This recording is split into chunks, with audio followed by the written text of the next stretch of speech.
Bukas aniya si Vice President Sara Duterte na dumalo sa ikatlong pagdinig ng Senado ukol sa pag-aresto ng International Criminal Court o ICC kay dating Pangulong Rodrigo Duterte.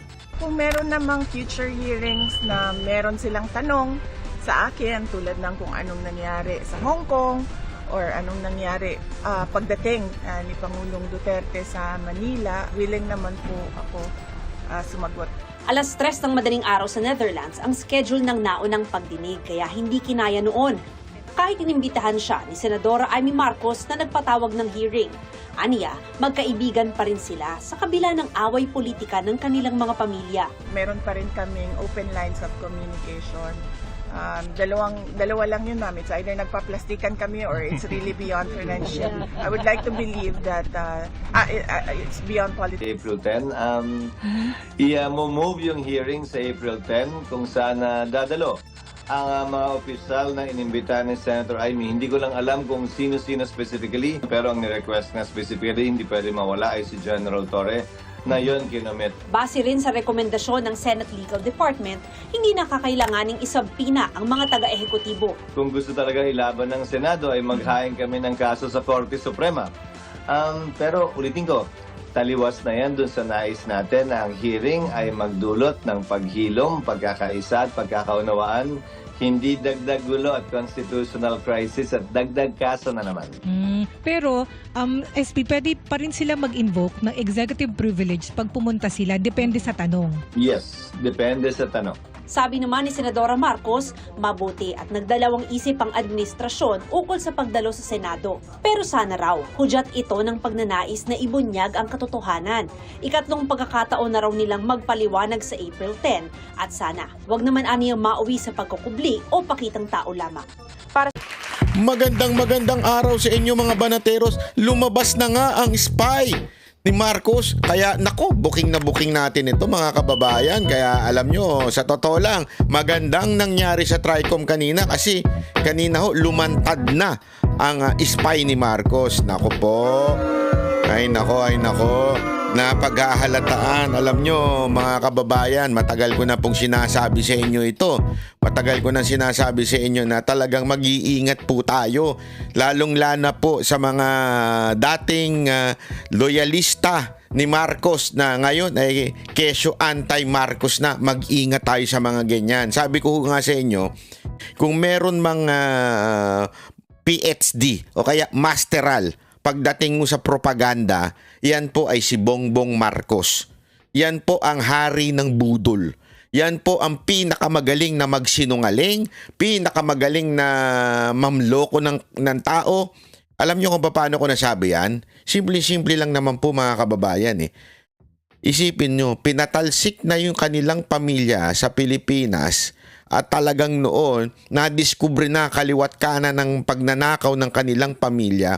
At sa ngayon nga, nahatulan pa yung kanyang pamilya, yung kanyang, I think, yung kanyang nanay, na meron pang kaso na kinakaharap ngayon, di ba? Meron pang mga guilty verdict na ng hukuman. And yet, napabangon niya yung kanyang pangalan at sa sobrang pabangong ginawa niya, mantakin mo, nakipag-unity team ho ang Duterte. Ganun niya na pabango.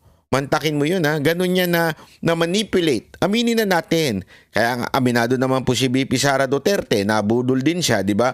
Ibig sabihin, he was able to manipulate people believing na maayos ang kanilang pamilya. Ganun po siya. Yan ang kanyang masteral degree. Ika nga, yan ang kanyang PhD, di ba? Yung manggago, mambudol. Ibig sabihin, magaling sila sa propaganda. So, in line with that, sa tingin ko talaga yung mga estilo na nangyayaring fake news o kaya yung mismong video at yung mga taong nagkarga niyan, ika nga, ay sabi ko nga sa inyo, budol yan. Maniwala kayo sa akin. Simula pa lang, sinasabi ko na sa inyo, ayaw nyong maniwala. Nagagalit pa kayo. Kesyo, ang dami nyo pa sinasabi sa akin, ang dami nyo sinasabi sa mga banateros, pero una pa lang, amoy na amoy ko na yung ganyang galawan. Galawang Marcos yan . At kanina, napatunayan natin na talagang galawang Marcos itong lintik na na issue na ito. Mamaya ipapakita ko, ipapaliwanag ko sa inyo kung papaano yung kanilang style na ginawa sa kamera kanina. Ang lupit, sinasabi ko sa inyo. Ang lupit ng pag-establish kay Pebbles. Mantakin mo ha. Si Pebbles Talakera, kita naman po natin yung baliktaran na yan. Tapos kita natin yung kanyang mga kasinungalingan. At alam nyo naman, may akusasyon pa yan. Hindi ko na lang babanggitin pero tanong nyo na lang sa ibang vlogger. May akusasyon pa dyan. O, itanong nyo na lang sa mga taga-Japan. Naku, ayaw ko na lang magsalita. Ayaw ko na lang magsalita. Pero alam ko ang istorya niyan dito sa Japan. Lahat ng mga kakilala niyan dito, sinabi na sa akin kung ano ang karakas ni Pebbles dito sa Japan. Alam ko po. Hindi na lang ako magsasalita dahil mahirap na. Alam mo naman ngayon sa gobyerno, tila si Pebbles na ang standard ng katotohanan. Si Pebbles na ang standard ng karunungan. Sabi nga ito lang masasabi ko dyan. Ha? Birds, ha? Birds with the same feather, pack together. Ay, hindi. Iba yun. Ha? Sa madaling salita, pagka magkakarakas, pag pareho sila, magsasama talaga yan. Oh. Alam naman po natin kung anong karakas ni Pebbles. Inamin naman niya yan. Dati pa. Oh. Dati niyang daw ginagawa yun. Pero, hindi ako naniniwala. Walang pagbabagong magaganap sa tao unless ito'y hipuin ng banal na espiritu, ika nga. Hindi magbabago, hindi kaya magbago ng tao. That is impossible. That's beyond impossibility. Unless God moves. Sabi nga, unless gumalaw sa buhay mo ang Panginoon, diyan ka lang magbabago. Hindi mo kaya magbago. Kaya yung sinasabi nilang, nako, dati siyang ganire, tapos ngayon, hindi na daw. Puta, maniniwala kayo doon? Hindi ako naniniwala doon. Maniwala kayo sa akin. Kalokohan yan. At no wonder, bakit bumalik siya kay Marcos? Alam na natin. Magkapareho ng karakas Oh, baka magkasama pa yung... Nako, hindi ko na lang sasabihin pero baka magkasama pa yan. Oh. At ngayon, napatunayan natin na talagang meron silang binuong script. At ito masama, mga kababayan. Ito masama. Na sana ngayon nare-realize yun na. Kaya lang, tila yung iba bulag pa rin. Bahala kayo sa buhay ninyo. Basta ako, hindi ako gullible. Basta ang Banateros, hindi gullible. Hindi ako gullible. Maniwala kayo sa akin. Hindi, ako ang tinasabing mataas ang radar sa mga ganyan. Hindi ako basta-basta nabubudol, naloloko, o nauuto. Yan ang tandaan ninyo. Sinasabi ko na sa inyo, mag-ingat kayo sa dating loyalista na ngayon nagpapanggap na anti-Marcos. Alam mo ang Marcos, kayang magtanim niyan ng fake news. Kaya niyang magsabi kabilang bakod tapos mag-pretend na kaaway niya sarili niya. Tapos kayo maniniwala. Maniwala kayo sa akin, ganyan ang mga Marcos. Kaya nga, alam mong strategy nila? Paa-atake sila ng paa-atake. Tapos si Marcos kunwari magpapaawa, magpapaganyan. Parang inaapi ako. Style nila yan. O, panoorin natin itong parte ng Tricom kanina, ay kahapon, dito kay Pebbles. So, ito panoorin natin. Nung gabi na yon, kung ano man ang pinag-usapan nyo doon, specifically yung supposed photo na gumamit ng cocaine si PBBM, ay parte ng plano na pabagsakin ng gobyerno ayon kay Harry Roque? Sa palagay ko po, Mr. Chair, parte po yun ang plano ng gusto nilang pabagsakin ng presidente. So diyan, dinedegrade nila yung issue ng bangag si Marcos. Sinasabi nila, pinaplano pabagsakin siya. Eto, makinig kayo. Makinig kayo ha. Ipapaliwanag ko sa inyo na maigi para maunawaan ninyo at sana bukas ang pag-iisip ninyo. I pray that you open your mind about this. Kasi marami talaga sa atin, madaling-madala, nabudol na kayo noon, nagpapabudol pa rin kayo hanggang ngayon. Eto lang, makinig kayo na mabuti. Si Pangulong Duterte ay isang matibay na sandigan at pag nagsalita ay hindi huyan out of nowhere o kinukuha lang yung salita niya sa hangin. Si Pangulong Duterte pag nagsalita, meron po yang pinanggagalingan. At yung intelligence niya ay isa sa mga strength ni Pangulong Duterte. Alam niyo kung bakit? Dati siyang mayor. Alam niya ang galawan na ganyan, yung intelligence para makahuli ng kriminal, para makahuli ng taong dapat hulihin. Diba? Diyan po gumagalaw ang galaw ng mga mayor. Nung naging presidente siya, nakita niya lahat yung mga dapat niya makita. At kaya nga po, ito lang, for your information. Okay? Nung una niyang sinabi na bangag si Marcos, hindi nga lang niya pinangalanan nung time na yon, pero meron siyang sinabi na isang kandidato dyan, nagko-cocaine. Nung binanggit niya yon, tandaan niyo it was my first interview. Naging trending po yan, yung online. Alam niyo po ba na ang topic that time, supposedly, nung kami po'y nag-uusap off-cam, ang topic po niyan dapat ay yung tungkol kay Bongo na hindi siya kinokontrol ni Bongo. Kasi si TP nagpalabas sa social media na kesyo, di ba si Pangulong Duterte sumama kay Bongo doon sa filing ng candidacy ni Bongo. I think it was Vice President pa. Tapos pinalabas ni TP na kesyo kinokontrol daw ni Bongo si Pangulong Duterte. Nung gabi na yon, nag-usap po kami ni Pangulong Duterte at nandun din po si Senator Bongo.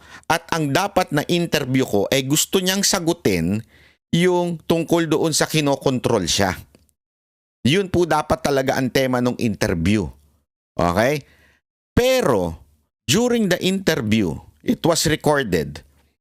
Biglang nagsalita si Pangulong Duterte na may isang kandidato dyan na gumagamit at hanggang ngayon ay gumagamit pa rin. At that time, nasyak ako nun kasi ako yung nag-i-interview at that time eh. Online yun via Zoom. Pagkatapos nung aming recorded video, tinanong ko pa yon. Sabi ko, Mr. President, are you sure na gusto nyong ilabas ito? Kasi alam ko that it's going to be a trending or hindi lang sa trending, talagang masasyak ang taong bayan nun. First time niyang sabihin na gumagamit si Marcos nun. Wala nang iba kasi na tinutukoy doon, obvious naman. Alam nyo, ang sagot niya, yes. With all the convincing, yes, gusto ko ilabas yan. Wala nang nagawa si Bongo, wala nang nagawa yung, kasi at that time, presidente pa siya eh. Wala nang nagawa ang protocol, wala na. Kasi din, nung tinanong ko, gusto niyo po bang ilabas to? Kasi baka mamaya ilabas ko tapos ipadelete sa akin. So sinigurado ko talaga na ilalabas yun. That was the first time na sinabi niya yan in public. Okay? In public. Pero alam ko na po yun dahil madalas yan na pong nababanggit yun pag nagkikita po kami. So, yun po ang talagang matindi. At because of that, ang tindi po ng niresulta nito. Imagine niyo ang tindi ng talagang mantakin mo, presidente nagsabi sa isang tao na kandidato na yan, adik yan. Ang lupit nun, durug. As in, durug na durug si Marcos nung time na yon. Pero, gumawa sila ng counter. Kasi hindi tumigil yun eh. Yung sinabi na yon, sinundan pa ng rally yun, sinundan pa ng kung ano-ano. Na sinabi ni Marcos, sinabi ni Duterte na si Marcos ay bangag. Sunod-sunod dyan eh. Etong isipin ninyo ha. Isipin nyo na maigi to kung bukas lang naman yung pag-iisip ninyo. Isipin nyo mabuti. Ha? Kailangan ma-counter ni Marcos yun. How did he do that? Through the video. Kinounter niya. Kailangan merong lumabas na peke. Para yung sinasabi ni Duterte ay magmukhang peke. Kailangan niya mag-plant ng mga tao na magsasabing eto yung video. Eto yung video na alam naman po natin sasablay.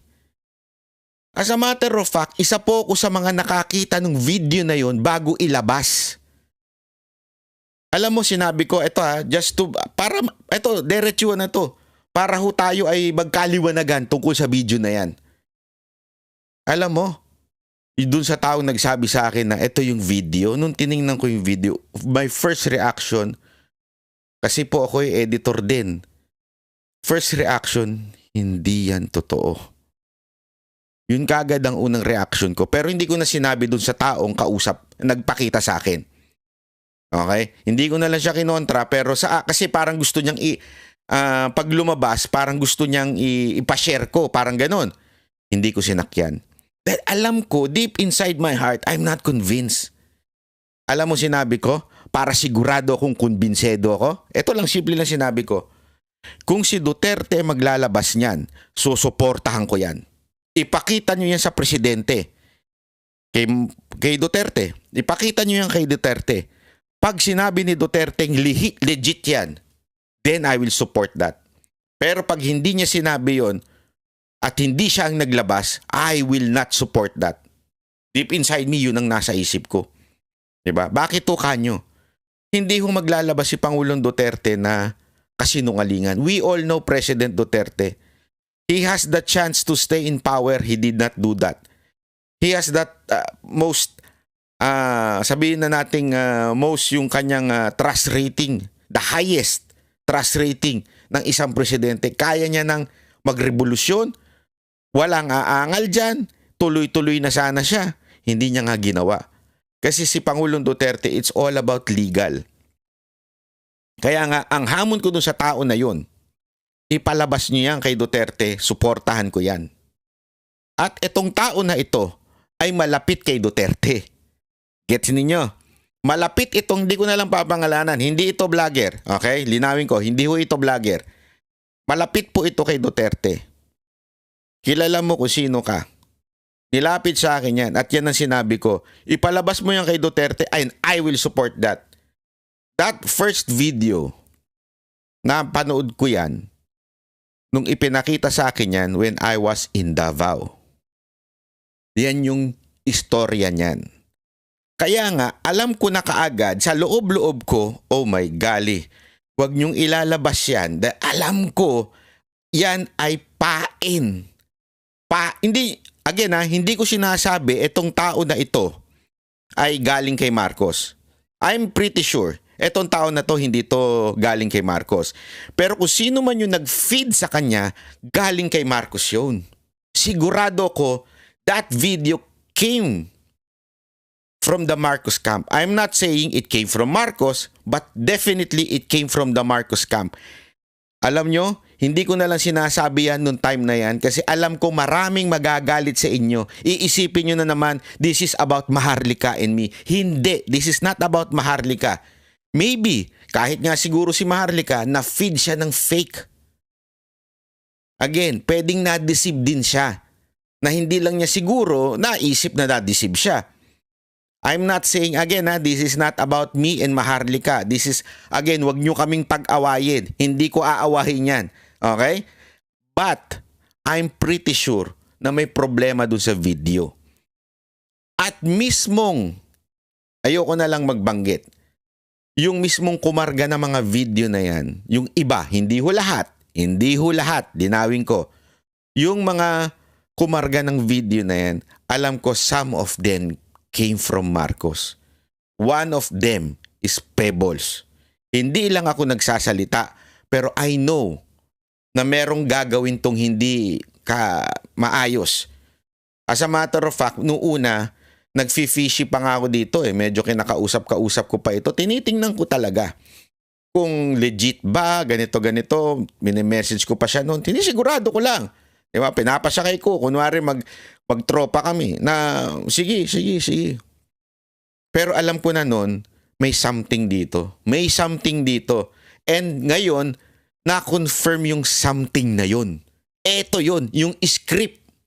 Script nila na kunwari ilalabas yung video, tapos bandang huli, may aamin at sasabing fake yung video na yan. Nakuha nyo? At anong purpose niyan? Pabagsakin si Marcos. So, ang nangyari ngayon, dina-downplay nila yung sinabi ni Pangulong Duterte na bangag si Marcos. Dina-downplay nila by feeding a fake news na yung video na kasama pa ng fake testimony itong witness na ito na si Pebbles Talakera for the purpose of kasi gusto lang pabagsakin si Marcos. No! Let me be clear. Hindi gustong pabagsakin ni Duterte si Marcos. Ang gusto ni Pangulong Duterte, ituwid ni Marcos yung ginagawa niya. Pero ngayon, parang ang dating, si Duterte ang may kasalanan at gusto niyang pabagsakin lang ang mga Marcos. Parang ganun ang pinalalabas ng kwento na ito.